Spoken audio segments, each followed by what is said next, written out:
911. Where's your emergency? I need an emergency. Right now, the shooting at the corner store next to CVS. Okay, do you know if anyone's been hit? Carl Days hit. Get an ambulance here, now. We are. Who was hit? Some young man. So he's bleeding to death. Somebody just shot this kid 3 times. Okay, we got everyone en route to him right now. This guy's dying. I'm not kidding you. The guy is dying.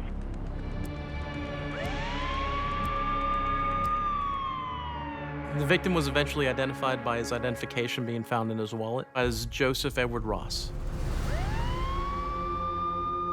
He was eventually transported to the hospital where he passed.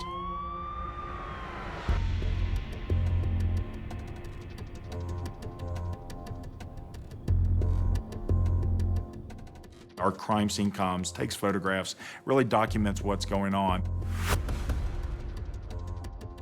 Because there is a lot of activity, crowds start developing. So we start going up to those crowds. Hey, did you see what happened? Did you hear what happened? The witness at the scene observed the victim walking through the parking lot, talking on a phone and arguing. And shortly thereafter, they observed a red Dodge pickup truck pull into the parking lot.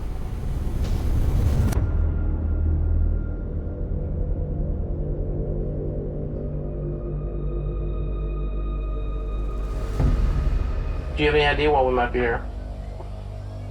Okay, your brother Joe was shot and killed around the corner, over at the corner store.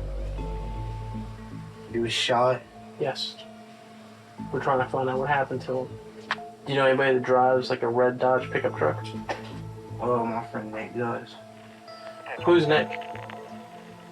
It's just someone that I met through a friend. What does he look like? Is he white or black? He's white. Okay. And he always hangs out with a black dude. Do you know the black male's name?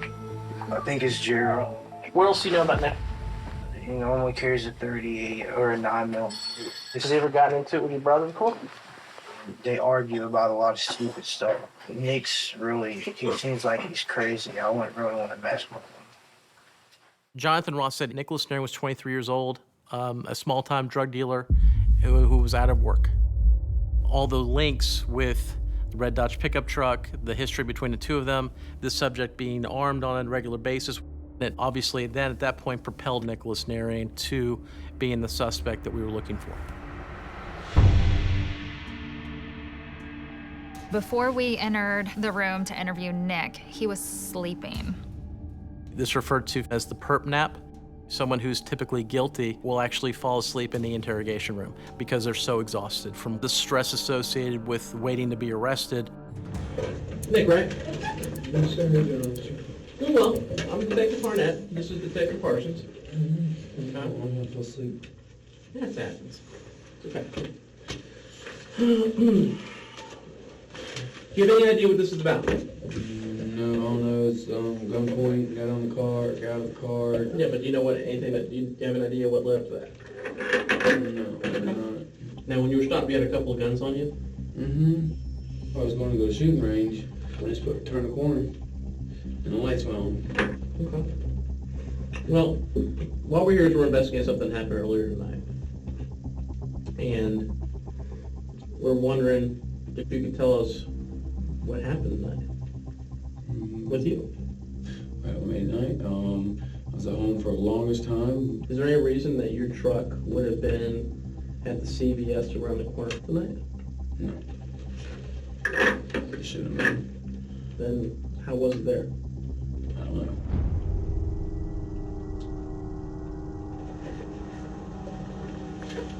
know. The reason that it was there is because something happened there. Okay? He's very engaged right now. He's up at the table, he's close in, he's in a very strong position. And at first, I'm back, so I move in to show that I also have a very firm position in my assertion that his vehicle's there. If it seems as though I'm not sure, he'll take that and he'll run with it. And that allows him to have an escape.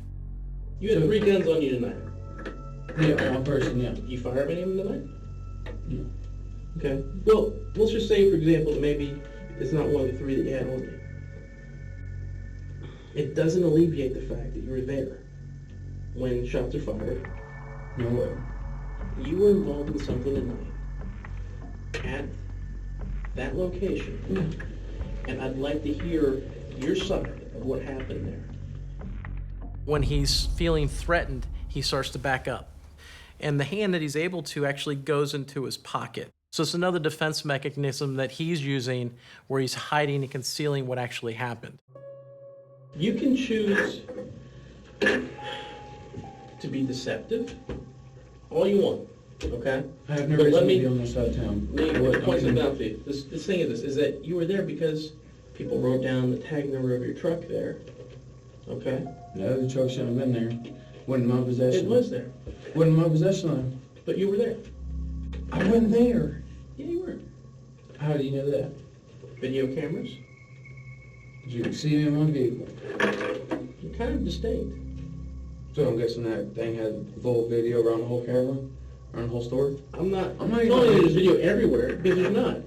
At that point, I didn't have video of this shooting, but he's nodding because now he believes it. So with him, I felt comfortable throwing out the bluff in such a way because I didn't think he was going to call me on it, and I thought he would accept it. I lost him. That explains why it comes right in my ass. Does lying help you? Lying will do me Then stop it. Why did you do what you did? but the truth. Yes. Motherfucker's a okay? That's straight up honesty. Motherfucker's a okay? He deserved it. He reached for at nothing. I shot the motherfucker's face. He made a noise and I shot him. No mine, that's it. His true face comes out, and it comes out in grand fashion. We were speechless. He just didn't care. It was pure evil. They're like, damn consequences, we need to do this. Yeah, you right. I up because I used my truck and the camera. From the very beginning of this investigation, it was a whodunit. And within hours, we had the suspect in custody, we had a confession, we had him charged, and he was on his way to jail.